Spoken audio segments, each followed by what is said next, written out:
Untuk saya bahas. Saya membuat video itu mengapa saya menolak otoritas Paus dan Gereja Katolik Roma sebagai reaksi, sebagai respons terhadap sesi sampah menyampah terus-menerus lebih dari 1 tahun di channel sampah yang bernama channel Damai Kasih itu. Dikelola oleh orang-orang yang sepertinya tidak ada kerjaan, bisa bikin sesi sampai 5 jam, 3 jam. Apa kerja mereka itu ya? Duduk di depan kamera lalu ngobrol, ngerumpi selama 3 sampai 5 jam, itu apa kerja mereka? Dan mereka bahas terus-menerus, cerewet terus-menerus tentang Protestan ya.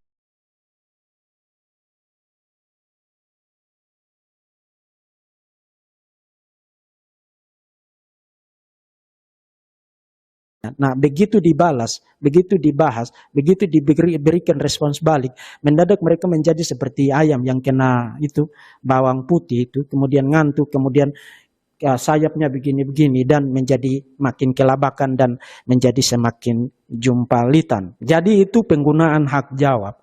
Kamu yang jumpalitan, komentar-komentar di bawah video saya itu, dan sangat mungkin akan datang jumpalitan lagi di video ini, saya tanya kamu yang Katolik-Katolik itu, selama 1 tahun lebih, itu channel sampah itu, terus menerus ngoceh, memfitnah Protestan di channel itu, terus menerus bikin sisi-sisi semacam itu. Kamu ngapain?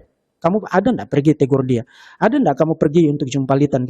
Stop kamu. Yang kamu bahas itu tidak penting dan itu merusak kesatuan dan akan berpotensi menimbulkan kontroversi semacam ini. Ada enggak kamu pergi tegur dia waktu itu?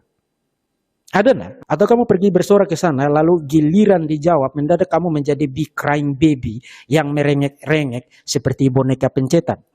Saya mau kasih tahu saudara itu begini, passionate atau bersemangat terhadap keyakinan sendiri itu baik. Yakin terhadap keyakinan sendiri itu juga sangat baik. Tapi meliburkan akal sehat dan menonaktifkan otak itu adalah kejahatan.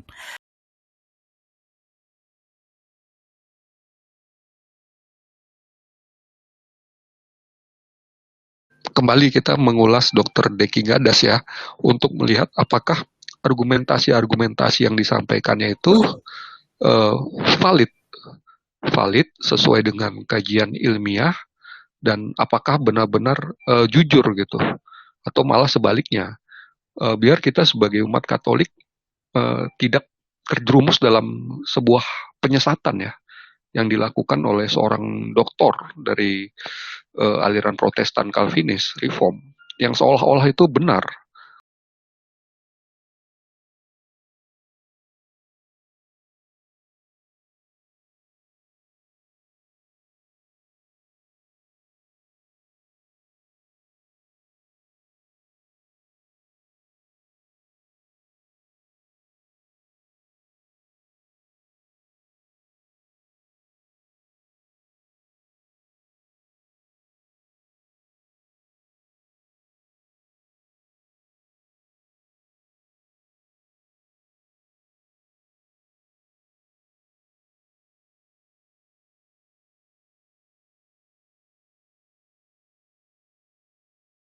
kita kuak ya Bapak ya, satu persatu kita mulai dari videonya terlebih dahulu.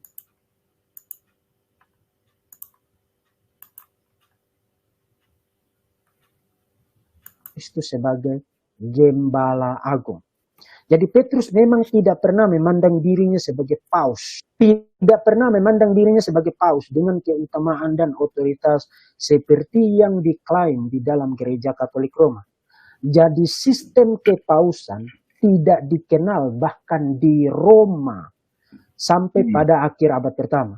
Nah, menurut para ahli, sistem itu, kepausan itu, monoepiskopalian itu, baru diterapkan di Roma pada pertengahan abad kedua.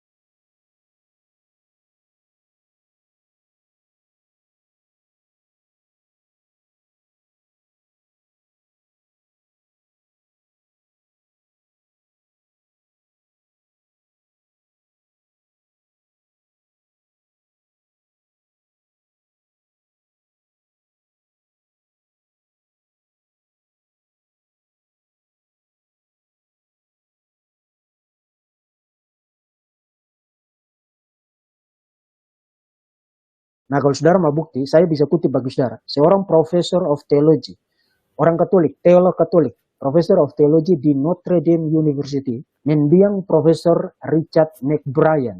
Dia menulis buku berjudul The Church. Kita lihat, nah, The Church, The Evolution of Catholicism, ini diterbitkan oleh HarperCollins Publisher ya. HarperCollins Publisher itu adalah bukan penerbit Katolik, tapi adalah penerbit umum ya, penerbit swasta umum. Dan buku ini adalah tidak mencantumkan nihil obstat maupun imprimatur. Artinya apa? Kalau tidak ada nihil obstat dan imprimatur itu, berarti tidak bisa dipertanggungjawabkan kebenarannya.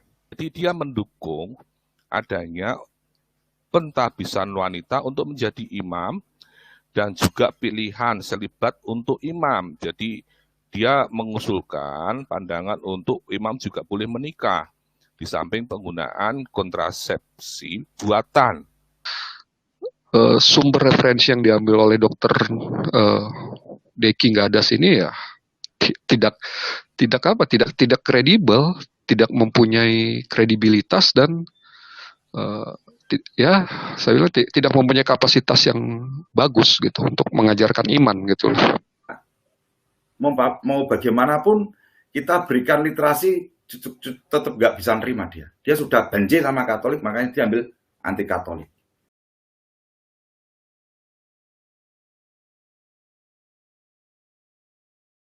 Apa yang ini kita tampilkan, Om, kelihatan nggak Om? Calvinist Case System. Ini buku yang ngarang bukan dari pihak Katolik ya, ini buku dari pihak Protestan juga, ya, dari yang ngarang, nih karya siapa? George L. Bryson. Dipublikasikan oleh apa? Calvary Chapel Publishing, Calvary Chapel Augustanus. Nah, ini aliran Kristen mana lagi saya nggak ngerti ya, tapi ini adalah buku dari Protestan juga kan. Judulnya adalah The Dark Side of Calvinism.